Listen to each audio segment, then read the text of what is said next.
Listo. Bueno, nuestra opción está en el nombre del Señor. Bueno, me pidió la Isidora que les hable un poco de la cristología de Ratzinger. Es un tema tan amplio que puede tener, uno lo puede hacer de muchas maneras, pero tal vez lo mejor es que parte yo con una instrucción muy general y ahí vaya como acercándome más al tema más en concreto, ¿no? En primer lugar, voy a hacer una pequeña introducción a Ratzinger, luego a su cristología y finalmente a los textos que él ha escrito. ¿De acuerdo? Para que ustedes los lean, que eventualmente los mediten. En primer lugar, nosotros sabemos que, yo no sé cuántos saben ustedes de Ratzinger más en concreto, ¿no? Pero Ratzinger tiene como dos momentos, que es una unidad de hombre, ¿no? Pero tiene un momento que es mientras él es profesor, y es todos sus escritos de profesor. Y luego viene el momento que él es prefecto para la educación católica, para la doctrina de la fe y como papa, que ya tiene documentos, libros ya con otro objetivo, que va a ser de acuerdo a los problemas, a las cosas que le parezcan importantes. En cambio, en la primera parte es un profesor donde más o menos abarca la gran generalidad de los temas. De tal manera que en general cuando hablamos de la cristología de Ratzinger nos referimos sobre todo a los textos que escribió como teólogo, es decir, en su primera etapa de su vida, y al libro Jesús de Nazaret que escribió como papa, pero que él lo hace en cuanto a teólogo, es decir, tratando de poner una síntesis de su vida. Una segunda característica de Ratzinger que es muy importante es que a pesar de que uno mira su libro, hay una obra grande que se llama Das Werk, que es todas las obras y el trabajo de Ratzinger, que tiene muchísimas escritos. Hay un libro gordo, así rojo, que está toda la bibliografía de él en la biblioteca. Ustedes lo pueden ver, está en alemán, pero está indicado en todas las bibliografías. Y uno se fija que él ha escrito muchísimo, pero la gran mayoría de las cosas son artículos. Él dice personalmente que escribió solo 2 libros en su época de teólogo, que fue la Introducción al Cristianismo, que todos conocen, del año 1969, y un libro de escatología, que es un manual de escatología, que se llama Escatología en castellano o El mundo de más allá en otro idioma, y que era como una especie de manual para una colección de manuales que finalmente no se terminó nunca de construir. Esos son los 2 libros que él escribió en tiempo de profesor, que fue hasta que lo nombraron obispo del 77. Sin embargo, en esa época él publicó también muchos otros libros que eran recopilación de artículos, de tal manera que habría que decir que muchos otros libros tienen, pero son siempre recopilaciones de artículos, no un libro. Entonces hay que distinguir siempre uno y otro, ¿no? Ahora, dentro de los libros obviamente está también la tesis doctoral de él, que es la sobre Agustín y el pueblo de Dios, el concepto del pueblo de Agustín, pero una tesis doctoral, y la tesis de habilitación, que es el concepto de historia de San Buenaventura, que también son libros. Entonces, diríamos que entonces tendría 4 libros en tiempo de profesor. Y luego escribió ya como prefecto y como papa, bueno, el Jesús de Nazaret, que es el más conocido como, en cuanto teólogo, escribe como una síntesis de lo que él quería. Voy a volver sobre eso. Escribió el libro sobre la liturgia y su propia vida, Mi vida, que se llama. El libro que se los recomiendo profundamente. No sé si lo han leído, pero es un libro que vale la pena. El libro Mi vida es muy importante porque él describe su vida desde que tiene recuerdos hasta el momento de la elección como obispo. Y ahí termina. Entonces es todo su tiempo de profesor. Pero la gracia de los libros como ese, que él escribió Mi vida, es que ustedes saben que mucha gente, desde los artistas hasta los intelectuales, muchas veces cuando terminan su vida quieren escribir sus memorias, autobiografías. Los santos también lo hacen. Pero es muy distinto escribir una memoria haciendo todos los recuerdos de mi vida para yo quedar bien parado frente al mundo, o para defenderme de acusaciones que tuve en la vida, o como hacen los santos que escriben su autobiografía mostrando cómo Dios ha actuado en su vida. Y es muy distinto, porque ya no está el centro en uno, sino que está el centro en Dios.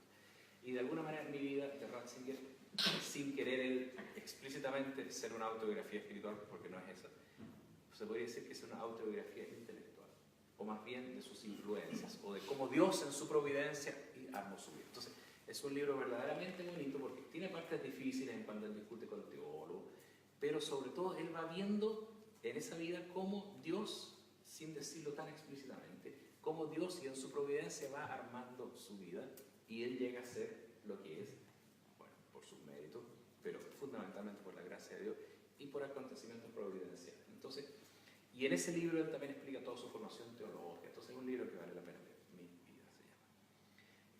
Bien. Y ese es un libro que él escribió cuando cumple 70 años, o sea, ya bastante avanzado en su vida, ya como prefecto para la doctrina de la fe. Pero recuerda sobre esa primera parte. Nunca escribió la segunda parte, más bien la escribió, o podríamos decir que de alguna manera la describió en estas entrevistas con Peter Sibal, ¿no? 3 libros, ahora saca el último, que va contando un poco su vida como prefecto, ahora como va a salir ahora en el próximo mes.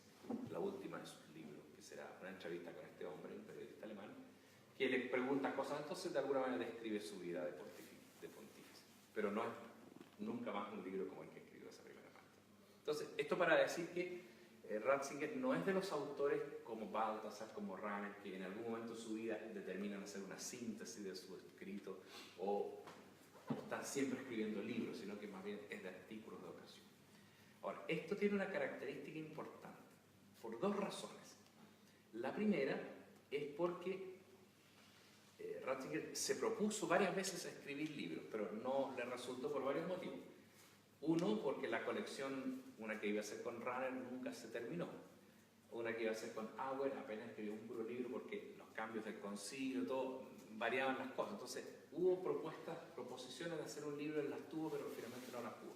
Cuando ya quiso hacerlo, nombraron obispo. Sin embargo, se dio el tiempo para, a pesar de todo, las preocupaciones de pontífice, sí escribió un libro que quería, que era el que tenía al corazón, y era el con el que quería terminar su vida, y era justamente Jesús de Nazaret. Lo cual indica que para él es como el núcleo de su teología, el Jesús de Nazaret. Y es un libro que lo refleja a él de manera importante. Y que quiere decir que la cristología es un tema importante. Sin embargo, a pesar de eso, él es un hombre muy amplio y que ha escrito muchas cosas.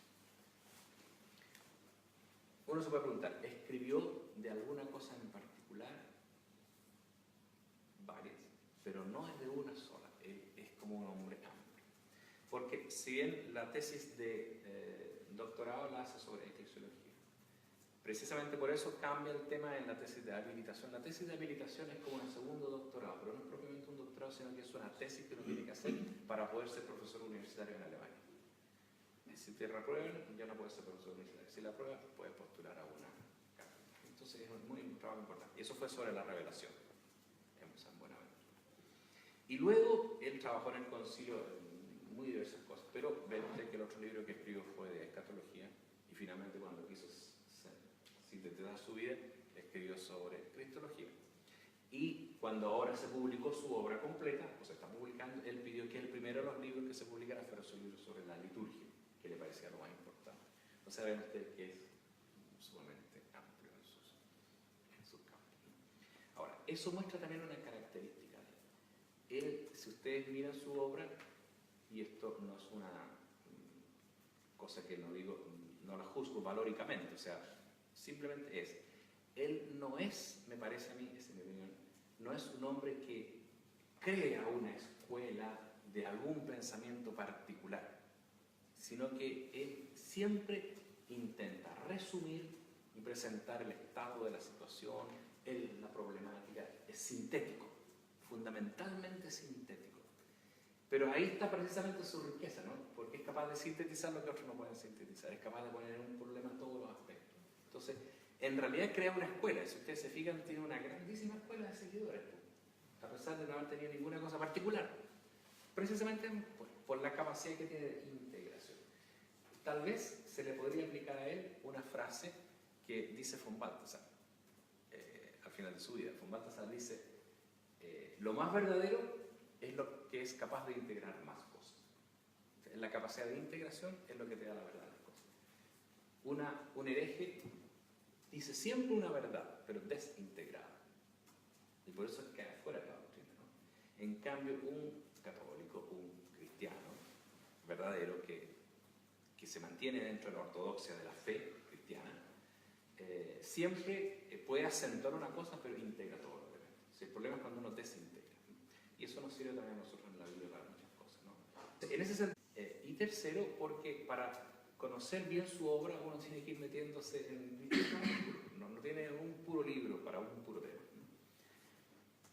Esa es la gran ventaja que ha tenido justamente los discípulos de él. Porque los discípulos de él provienen de una cosa muy simple, que él, porque es de una escuela, no se llama la Ratzinger School, no, Schuller, ¿no? O sea, en el fondo los estudiantes de Ratzinger, los escolares de Ratzinger.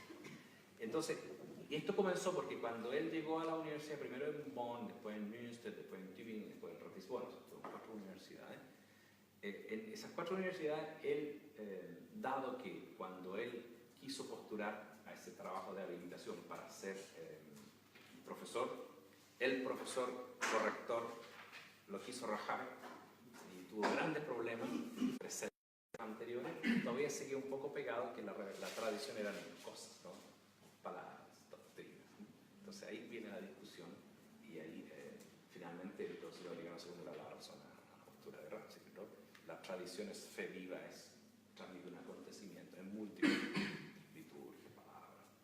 Entonces, bueno, entonces, desde ahí en adelante, Ratzinger lo dice expresamente en mi vida, dice, de ahí en adelante esto, yo quedé agotado, dice, no quise más hablar del tema, no estuve ni contento cuando me aprobaron porque estaba como anímicamente destruido, pero dice, me sirvió para el resto de la vida de tener mucho más cuidado a la hora de juzgar, evaluar a un alumno, sobre todo en las tesis, ¿no?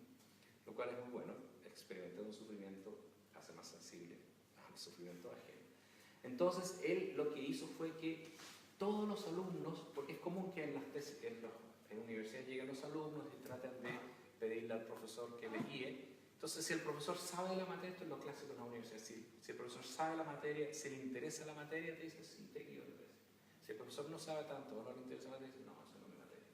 Entonces, hay alumnos que son bien dóciles y se adaptan a lo que el profesor quiere. Otros les quieren más su tema.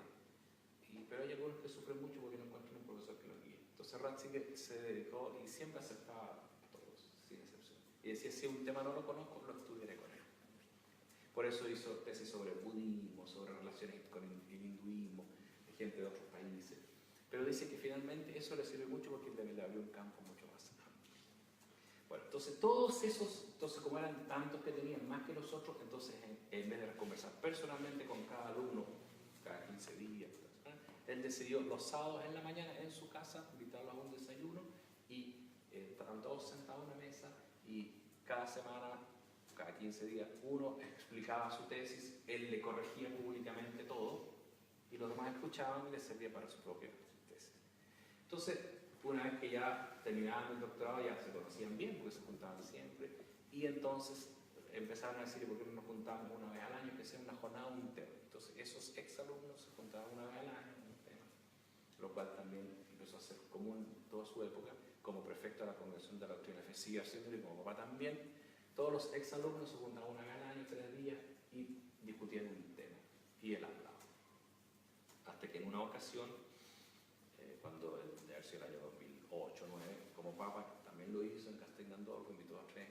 Entonces él opinaba el tema del Islam y opinaba él como todo. Y después cuando se acabó uno norteamericano, volvió a Estados Unidos, dio una entrevista y contó las cosas que el Papa había dicho, descontextualizado obviamente, sobre el Islam. Causó un gran problema y él tuvo que aclarar. Y de ahí decidió que nunca más iba a hablar, sino que solamente iba a traer escrito y lo iba a leer, punto. Me captan el punto, ¿no? O sea, porque era Papa. Pero es distinto una discusión teológica, que el Islam tiene estos problemas. Es distinto decirlo aquí en este círculo a que después salga en la televisión el Papa dice que el Islam tiene ese problema, ¿no? Es muy distinto a cuando estamos tratando teológicamente. Bueno, entonces, pero quiero decir con eso que él tiene la escuela. Entonces, estos alumnos decidieron, esta escuela, Miller es uno de ellos, el prefecto actual, decidieron publicar su obra completa, temáticamente. ¿Para qué digo esto? Para decir que al fin y al cabo todos esos artículos se pueden recolectar. Entonces, y tienen distintos tomos. El tomo 7, por ejemplo, es el de Eclesiología, que está ya publicado, también en castellano. El tomo 12 es el de la liturgia también. El tomo 6 es el de Cristología. Son 2 tomos, 6.1 y 6.2. Entonces el tomo 6, que es nuestro tema, Cristología, está dividido en dos. El primer tomo, 6.1, es sobre Jesús de Nazaret. El Jesús de Nazaret, los 3 libros, en uno. O sea, lo conocen. Y el 6.2 es la Cristología, que ya salió en alemán, donde recopila todos los trabajos de Cristología que conocen. Y ahí recopila, en realidad, si uno mira bien, aquí no está el texto todavía. Si uno lo mira bien, en realidad lo que hay son una cantidad de un par de artículos que escribió por aquí y por allá, sobre todo prédicas y pequeñas cosas de índole más pastoral, sobre prédicas de Viernes Santo, meditaciones de Viernes Santo, que tiene mucho sobre el sacrificio, sobre la entrega. Tiene varias cosas sobre evangelios, prédicas sobre Cristo, Cristología, de modo que no son determinantes en su cristología.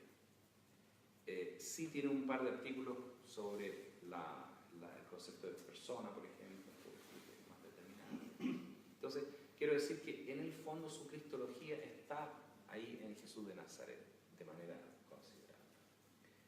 En estos otros textos se complementan. De esos otros textos hay en castellano 3 libros publicados, además del Jesús de Nazaret.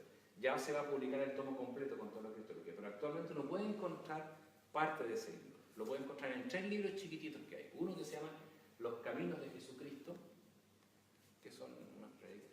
Otro que se llama Mirarán al que traspasaron o Mirarán al traspasado, que es sobre la Viernes Santo, el traspasado, ¿verdad? Y el tercero, el libro que tiene y parte del tercero, que está como separado por eso. ¿De acuerdo? De modo que si uno quiere conocer la cristología, tiene una sección propia, porque es el credo. En la introducción al cristianismo es el credo. Y como es el credo, él hace una introducción a lo que significa creer, que es muy importante, ustedes la leyeron, y luego se preocupa de los temas fundamentales, como entender, creo en Dios Padre, creo en Jesucristo, creo en el Espíritu Santo y en la Iglesia. Ustedes han ido leyendo ese libro, creo. Sí. No sé hasta dónde va. Que vamos hasta la forma inicial de la fe. Ah, ya están empezando.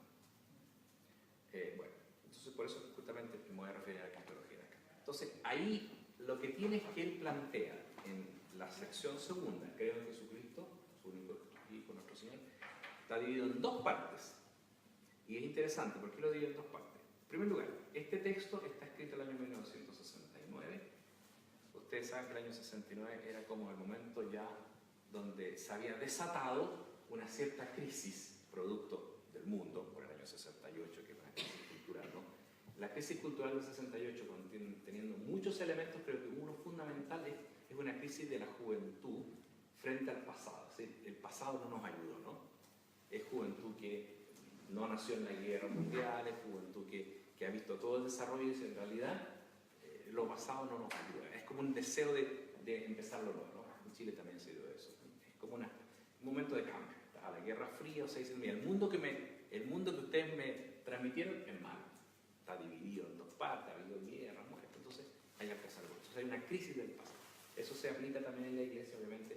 El concilio también hace una renovación, pero también implica una suerte de crisis del pasado, ¿no? De decir, bueno, el rechazo del pasado. Entonces, están mezcladas las cosas. Entonces, en ese contexto, Ratzinger dice, quiero hacer un pequeño libro de introducción al cristianismo, lo hizo en un verano, rápidamente, diciendo, mira, yo lo que voy a hacer es simplemente plantear los fundamentos de la fe, para decir, esto es lo que tenemos que creer. Pero lo hace en ese contexto, es decir, pero para que vean que la fe es racional, y tiene sentido, se explica. Entonces, intenta explicar lo que significa auténticamente los datos de la fe. Entonces, para entender eso, ¿no? Y entonces lo que hace en ese libro es dividir la cristología, ya primero una cosa importante sobre la fe y luego los artículos de la fe, pero en la cristología lo divide en 2 partes. Uno, cuáles son, qué es creer en Jesucristo. La primera parte es como, ¿qué significa esto de Jesucristo, Dios y hombre? ¿Cuáles son los problemas y las soluciones? Y después, ¿qué significa conceder el Espíritu Santo? Que murió, o sea, que fue crucificado, que murió y descendió a los infiernos, que viene a juzgar, que asciende al cielo. O sea, lo acaban de ver. Y plantea ahí, ¿cuál es el planteamiento? El planteamiento es estos son los problemas, esto es lo que quiere decir realmente y lo que no quiere decir, y estos son los caminos de solución para entender hoy día cosas tan poco aceptadas por la modernidad como ser una concepción virginal, una resurrección como esta. En cambio, el Jesús de Nazaret está en otro momento y tiene otro criterio, y es el final de una vida, y es una vida que ha sido entregada a Jesucristo, una vida que ha sido vivida en Cristo, una vida donde la cristología es el núcleo, donde para él la palabra y la meditación es lo central, donde Jesucristo es una persona con la cual uno se encuentra. Dos cosas son importantes tener presente para entender este segundo libro. Fíjense ustedes que cuando el Papa Benedicto es elegido Papa, y antes había sido elegido obispo, pone como lema servidor de la verdad. La verdad, recuerden en la pelea con Schmaus, ¿qué es la verdad? No es unas verdades, es Jesucristo. O sea, servidor de la verdad no es servidor de los dogmas, es servidor de Jesucristo. Y una mala interpretación de servidor de la verdad es servidor de los dogmas. Fue justamente la pelea que tuvo con Schmaus que casi le quita el documento. Ese es un criterio para entender a Ratzinger. Y segundo, lo que es muy importante, porque Ratzinger, como los grandes profesores, tienen un buen discipulado, pero no pueden, los maestros pueden dar cuenta de sí mismos, no del desarrollo de sus escuelas, ¿no? Y ese es un punto siempre importante, ¿no? Entonces, primero, ven ustedes que para él todo está centrado en el servicio a la verdad que es Cristo. Y segundo, cuando él es elegido Papa, el primer sínodo de los obispos, donde él puede poner un tema, tal como Francisco puso un tema que le interesaba, que era la familia, Ratzinger puso el tema de la palabra, la meditación de la palabra, que es su tema. Entonces, si usted se fija en las dos cosas, su libro Jesús de Nazaret es quién es Jesucristo como persona para mí desde la meditación de la palabra. Y ustedes ven que si tú lo ves el libro de Jesús de Nazaret, no sé si lo han leído o han leído parte, es bíblico, es meditación bíblica. Él dice, parte de dos cosas, dice, yo creo que lo que dice es verdad, la Biblia. O sea, parte con una concepción de la verdad ahí, histórica, volveremos sobre eso, y va a meditar. Entonces, no es lo mismo que la introducción al cristianismo, que es mucho más, a ver, la fe, la confesión de fe dice varias cosas que las voy a explicar. En el otro dice, supuesto eso, supuesto que yo creo en Jesús, yo voy aquí a mostrar su figura, su imagen. Dice, es Jesús de Nazaret, dice, al introducir el segundo tomo, o sea, el tercer tomo, pero que salió en el segundo lugar, pues primero sale el segundo tomo, después sale el tercer tomo, y finalmente sale el primer tomo. Bueno, cuando salió el segundo tomo, que en realidad es el tercero, porque es la pasión, me explico, ¿no? Pone en la introducción, dice, en realidad el título no fue el mejor, porque yo puse Jesús de Nazaret, después la introducción, ¿no? Desde el bautismo a las transfiguraciones. Dice, en realidad yo debía haber puesto, porque la gente cree que es un manual de cristología, no lo es. Ni un manual de dogmática, no lo es. Es Jesús de Nazaret, figura, imagen, impacto, en el fondo eso, no es la figura. Entonces, para entender eso. En cambio, acá es la explicación. Claro. Siendo esta solamente una clase y que no puede ser inmensamente larga, yo hoy día me voy a detener, Jesús de Nazaret lo pongo en otro momento, más adelante, pero me voy a detener en los problemas que plantea acá, porque están los mismos después. Al cristianismo, en esta sección segunda, donde hasta aquí, antes de que yo entre ahora a los grandes temas cristológicos que pone Ratzinger. ¿Alguna pregunta de lo que he dicho? No, todo muy claro. Ya. A ver, entonces, después de tratar el tema de la fe, ¿no? Que es un tema siempre complicado, pero él dice, la primera pregunta es, y la pregunta básica, dice ahí al inicio, que es la que el gran, ¿de acuerdo? Entonces, trata de explicar cuál es la solución a eso. La única solución no es que sea la única cultura. Tampoco es que le demos como un valor a esa persona o lo que dijo, un valor que se entienda siempre. Porque la cosa es, el Señor dice, la única solución es si ese concreto hombre es Dios mismo. Y a través de él nos encontramos con Dios mismo. ¿Me captan el punto, no? No es, quiero que explícame, no es posible ni va a resultar nunca si es que lo que él dice, digamos, como enseñanza o como ejemplo, simplemente sea algo que valga siempre, porque culturalmente te va a decir, no, en esta cultura no vale eso, en mi cultura, ¿me entiendes la historia? Porque no es una cosa la que queda, porque esa cosa siempre puede ser necesariamente situada. Pero el punto es que en él y a través de sus testimonios y eso, nos hemos encontrado con Dios mismo. Y por lo tanto, ese sigue presente hoy día a través. Pero esas cosas suscitan y hacen la digo cambiar, me encuentro o no me encuentro con Jesús. ¿Percibe? Entonces, tú cambias o no cambias, estoy poniendo un ejemplo banal, ¿no? Tú cambias o no cambias el idioma nada más que para facilitar el encuentro con Jesús. Si te parece que no lo facilita, no lo cambies. Si te parece que lo facilita, cámbialo. Me capta el tema, ¿no? Este es el punto. Entonces Ratzinger es muy delicado en eso, de que todo el punto está en que Jesús es Dios. Jesús, uno se encuentra con Dios porque Él es el Logos, ¿no? Entonces, ahí está ese es el planteamiento. Entonces, dicho eso, él dice, y la segunda cosa, y en este punto cita a Baltasar, y yo no lo había percibido nunca con tanta fuerza, pero creo que ahora lo percibo con más fuerza. Bueno, siempre fueron amigos, ¿no? Baltasar es un poquito mayor que Ratzinger, pero fueron muy conocidos, y en esta época del año 69, que es cuando ya está en Münster, camino a Tübingen, ya había estado en Bonn, y ahí conoció bien a Baltasar, ¿no? Pues lo invitaba a conversar de cosas. Entonces, en ese sentido, lo conoce y leyó y lo cita. Y él, entonces, aquí plantea una segunda cosa que es importante, y es que en Jesús lo que es se identifica con lo que hace. Jesús es lo que hace y hace lo que es. No es separable. Es como Jesús con el Cristo, ¿no? Porque dice, a Jesús le llamamos Jesús el Cristo, o Jesús Cristo. Cristo es una tarea.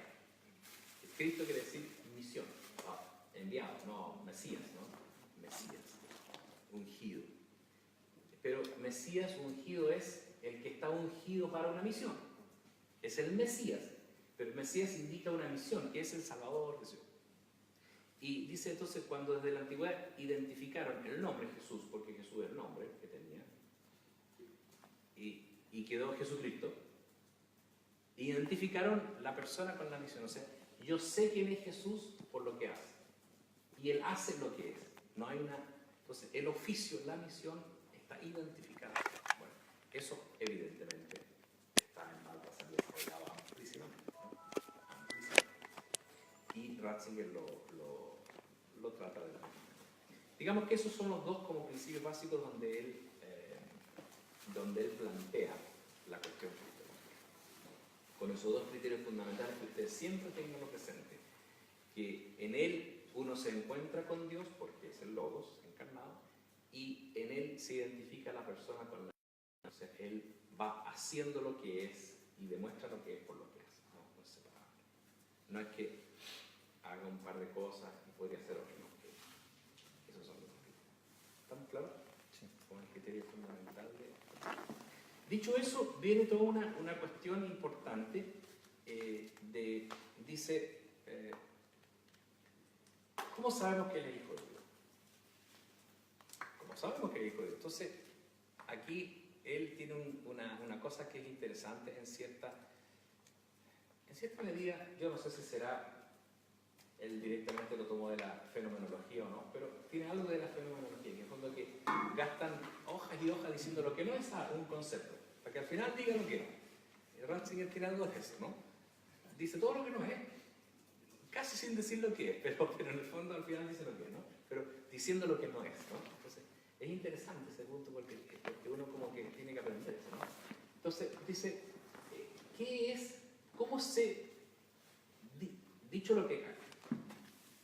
entendido lo que acabo de decir, digo, el punto fundamental es, bueno, de acuerdo, Jesús tiene valor universal porque Él es Dios hecho hombre y con Él nos encontramos con Dios.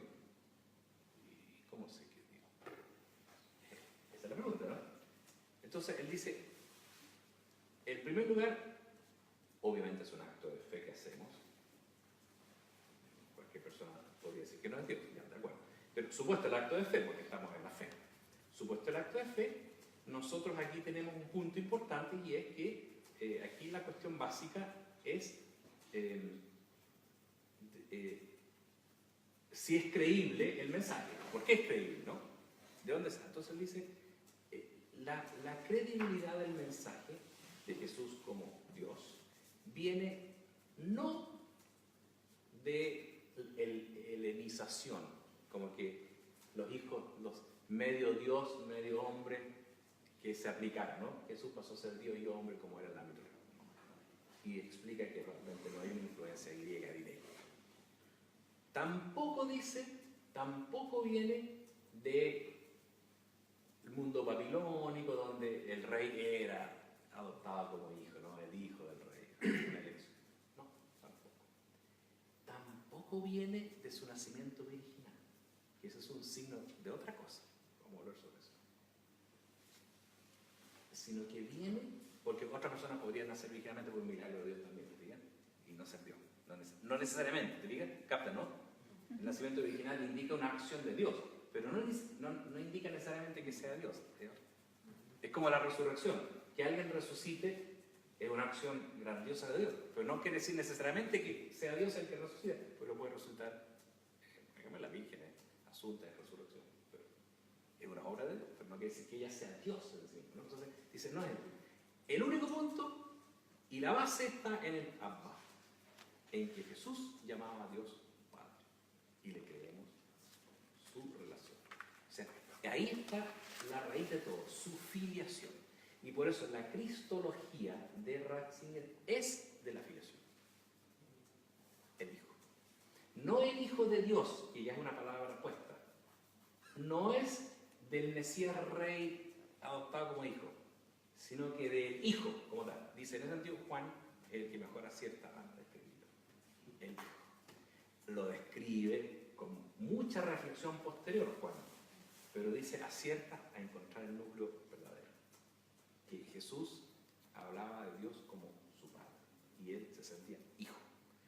No hijo de Dios en ese sentido, que podría tener otros conceptos, sino que hijo, soy hijo en el sentido hondo de la palabra. Entonces, para Ratzinger, la filiación de Jesús es el punto neurálgico para hablar de la cristología.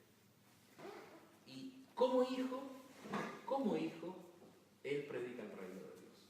Y el reino de Dios es que somos hijos todos en Él. El reino de Dios es que Dios, Padre de Él, se hace presente en Él como hijo. Entonces, el reino de Dios tiene un núcleo cristológico absoluto, pero de filiación. Y luego implicará una dimensión social, implicará la conversión, pero el punto esencial es que Él, como hijo, es la presencia del Padre en medio de nosotros, porque al ser hijo, el dogma posterior dice, es de la misma naturaleza, una forma de decir lo que dice Jesús, soy hijo, hijo es igual que el Padre, y hace presente al Padre. Y por lo tanto el reino de Dios llega con él, porque en el Hijo, Dios Padre está actuando, convirtiendo, salvando, mostrando su misericordia. Y por eso, el que me ve a mí, ve al Padre, lo dice San Juan, ¿no es cierto? Pero en el fondo es porque, siendo el Hijo enviado por el Padre, entonces muestra que Dios está comprometido con el mundo, está salvando al mundo, está actuando en el mundo, está aquí. Entonces, el tema primero que indica es justamente que es como el núcleo. Y si ustedes leen el Jesús de Nazaret después, se van a dar cuenta que justamente en el tema en el libro segundo, digamos. Yo digo el primero, el del nacimiento, el segundo de la vida y el tercero de la muerte, ¿no? En el segundo de la vida de Jesús, él tiene, después del bautismo y el inicio, tiene la predicación del reino. Y después habla sobre el Hijo. Pero ahí diría que es como el núcleo del libro de Jesús de Nazaret, ¿no? Esta relación de Jesús y el reino, ¿no? Bien. Bien. Bien. Esa es la primera verdad cristológica fundamental que viene totalmente de la Biblia de Jesús mismo, que se manifiesta, se presenta como Hijo. Ahora, dice, esto es lo que luego la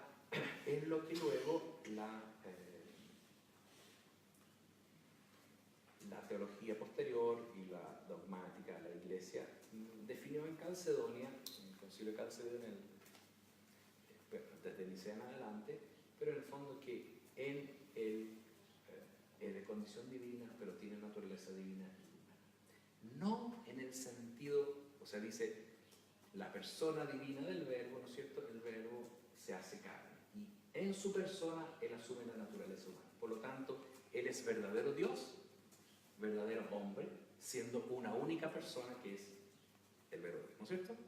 Pues bien, dice, entonces, la verdadera interpretación de eso no es que sea mitad Dios, mitad hombre, porque no sería ni Dios ni hombre, sino que quiere decir que ese hombre concreto, que hemos visto Jesús de Nazaret, que actúa con toda su humanidad, ese hombre es el Logos que ha asumido esa condición humana.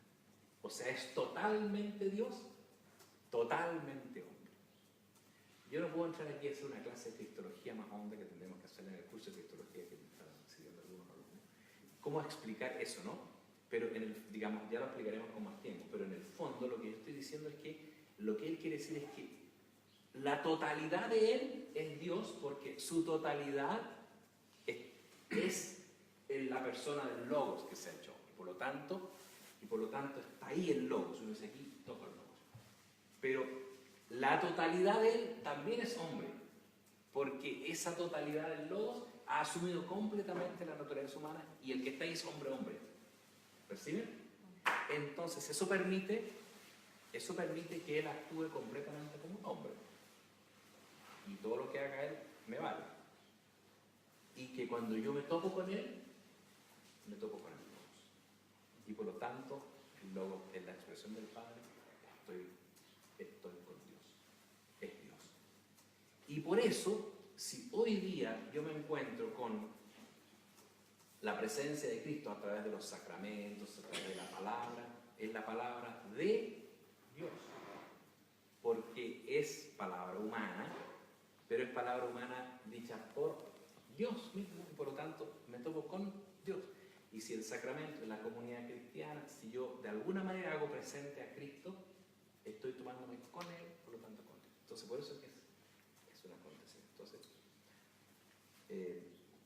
ese es como como el punto segundo, si ustedes quieren, que hay bien preciso, ¿no? Y finalmente dice, pero la tercera cosa es que como hay una identificación entre persona y acción, visión, en él se da de una manera absoluta, en el sentido de que él no puede no actuar sino como lo que él es. Yo, por mis pecados, actúo como soy y a ratos como lo que no quisiera hacer, ¿sí? Y si me enojo y me da rabia aquí, que no me entienda, me paro y me voy, actúo como lo que no quisiera hacer, ¿sí? Pero puede ser. En cambio, Jesús se da una armonía en que todo lo hace como Dios. Entonces, todo lo que él hace expresa realmente lo que él es, Dios. Y por lo tanto, si habla, si ama, si se entrega a la muerte, todo es expresión del amor de Dios. Que es importante eso, ¿no? Él va actuando como lo que él es y va mostrando cómo es Dios. Por lo tanto, mirando a Jesús, uno se da cuenta realmente cómo es Dios Padre. Amor, misericordia, entrega. se hace pequeño, se hace el último. O sea, en el fondo me pone a mí en primer lugar. Es donación, es entrega. ¿Perciben el punto, no? Entonces, por eso es que es tan importante para conocer a Jesús, ver qué dijo y qué hizo.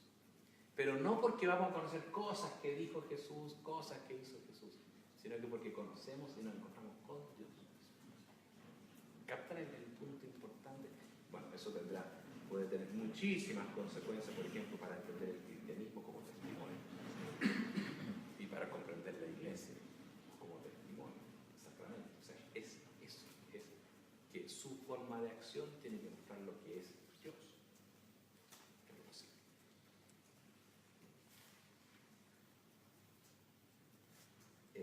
Bien, y entonces, en toda esta primera parte, que es como el creo en Jesús, creo en Jesucristo, su único Hijo, nuestro Señor, tiene eso que dije yo, digamos, la pregunta metodológica, luego que es el Hijo, luego que es Dios y hombre completo, y que se identifica persona con acción, por lo tanto yo sé quién es Él y me tomo a través de su acción, y por eso termina, bueno, dice, y finalmente, entonces, ¿qué es lo que yo deduzco de Cristo después de ver toda su acción? Él dice, la teología y la catequesis ha tenido sus fallas. Entonces a veces ha dado malas impresiones y los crucificados muchas veces han centrado la vida en sufrimiento o murió, pero no perciben el punto de fondo que está dentro de eso. Y en el fondo dice, lo que es Jesús es un ser para otros. O sea, Él existe para nosotros. ¿Por qué? No es porque a mí se me ocurrió o a Él se le ocurrió, sino que dice, fíjense el principio, si yo identifico que lo que hace Jesús es lo que Él es, ¿y qué es lo que hizo Jesús? Fue venir, ser enviado. Eso es lo que dice. He sido enviado para, ¿no? Gálatas 4. Envió Dios, ¿no? Entonces, si lo que hace Jesús es venir, ser enviado, ¿no? Acercarse, y lo que Él hace indica lo que Él es, de por sí mismo Él es el envío, la donación, la entrega del Padre. Y eso lo expresa en la muerte de la cruz. O sea, en la cruz, independiente de cómo haya muerto, la forma es donación, entrega. Yo soy para. Entonces dice, lo que es Jesús es el ser. En eso sigue la cristología contemporánea de Hegel y de otros que dicen la proexistencia, existe para, ser para. Si uno está de acuerdo con que Jesús, porque en la Trinidad el Hijo es la donación, el Padre entrega a su Hijo, el Hijo es el que es para nosotros, todo es para nosotros, y nosotros hemos sido creados a su imagen, el ser humano es para nosotros, es para nosotros. Y la vida humana es para nosotros, no es el egoísmo, que es lo contrario al individualismo actual. Entonces, él trabaja después durante toda el tercer tomo de Jesús de Nazaret, que es la muerte y resurrección. Todo está entendido desde este ser para los demás, que es bien importante porque identifica lo que es Jesús, ¿te fijas? Pero lo que es Jesús es el ser humano. Como entiendo a Jesús, tengo que entender al ser humano. Entonces, todo el tema está en que yo entienda que Jesús es ser para. Entonces, esos son como los tres principios básicos de su cristología. Esta filiación que implica el reino, esta identificación de obra y acción, por lo tanto yo a través de cosas me encuentro con Dios mismo, y que Él es ser para, lo cual implica que el ser humano es ser para. ¿Estamos claros en el punto? Entonces a través de esto pasa que desarrolla una antropología que viene directamente de la cristología. Exactamente. O sea, en el fondo, Él lo que está haciendo al hacer una cristología es hacer una antropología. Ahora, eso no es exclusivo de Ratzinger, porque lo tiene cualquier cristiano, lo tenían los padres, lo tiene Balthasar, lo tiene Rahner, pero él lo desarrolla desde una perspectiva propia, que es el ser par, ¿no? Él intenta desarrollarlo de manera más profunda, pero está siempre basado en este acto de fe en Cristo. Ahora, bueno, eso entonces es lo que él. Entonces dice que de alguna manera, este ser para lo expresa la cruz de manera admirable, porque ahí encuentra que Él no le importó nada a sí mismo, sino nosotros. No en sí mismo que haya sido crucificado o con látigo, no es la materialidad del hecho, sino que es la totalidad de la entrega, ¿no? La totalidad de la entrega absoluta. Y que en el fondo, en esa y en esto creo que se basa en Barth y después en toda la teología de la Reforma también, en el fondo dice, y en eso se manifiesta de manera especial como es Dios, que se hace lo totalmente distinto, ¿fíjate? Dios que es todopoderoso, se hace lo contrario absolutamente, que es el más pobre, el más humilde, el más despreciado, el último. Entonces, el valor que tiene eso, además de que no es el que sufre más o menos, sino que es que muestra lo más auténtico de Dios, que es total donación entera. En ese sentido, uno puede mostrar otras cosas, que Dios es totalmente distinto, es otro, ya. Pero a él le parece eso que es muy importante, que tiene mucho que ver con la teología de Lutero, pero le da un punto propio, que es que lo que muestra es la total entrega de Dios, que puede hacerse el último de todo. Y eso es un modelo para los hombres. Ese es como el bueno. Entonces ahí ustedes con esos elementos, ustedes pueden ver esta primera parte de la introducción al cristianismo, que es la parte cristológica, de muy buena manera. Ahora, dicho eso, él hace la segunda parte donde dice, ahora hay que recordemos las afirmaciones de Pedro. Creo en Jesucristo, su único Hijo, nuestro Señor. Ya, eso está dicho. Que fue concebido por obra y gracia del Espíritu Santo, nació de Santa María Virgen, fue crucificado, muerto y sepultado, descendió a los infiernos y al tercer día resucitó entre los muertos, ascendió a los cielos y está sentado a la derecha del Padre y vendrá a juzgar a los vivos. O sea, son las cuatro grandes cosas. Entonces, aquí él se enfrenta a, dice él, cuatro temas teológicos, cristológicos, que son hoy día poco creíbles para mí. En Jesús de Nazaret, él hace una meditación de Cristo entera, preciosa. Acá no hace una meditación, aquí dice, mira, aquí hay cuatro temas que el mundo de hoy cuestiona, yo lo explico. ¿Qué es distinto? Concepción virginal, primero dice. Aquí, no me lo cree nadie. Hoy día, ¿para qué dice? Bueno, usted, supongo, un hombre inteligente no creerá eso, ¿no? Bueno, pero dice, esto está en la Biblia y el problema no está en duda ese tema para mí ni para la iglesia. No es el problema. Dice, el punto está en que todas las cosas que hace Jesús tienen un valor, un significado, una razón. Y que dicen algo. Entonces lo importante es, dice, respecto al nacimiento virginal. Concepción y nacimiento virginal. Llamamos concepción virginal sobre todo, ¿no? Dice, la concepción virginal, es decir, que Jesús ha sido concebido por obra del Espíritu Santo en el seno de María, sin intervención de varón. Nuevamente dice, no dice, lo que está diciendo son dos cosas teológicas muy importantes, que tienen que ver con la creación. Lo que hay aquí es una nueva creación, comienza Adán de nuevo. O sea, hay una acción de Dios que comienza lo nuevo, que es el nuevo Adán. O sea, lo que hay es una nueva creación. Es lo que toman los padres de Cirineo, dice, lo que hace la Virgen, Jesús con la Virgen es tomar en la Virgen la tierra de nuevo, esta vez una tierra pura, y la remodela, ¿no? O sea, lo que hay es un acto creador de empezar, y lo muestra con la obra.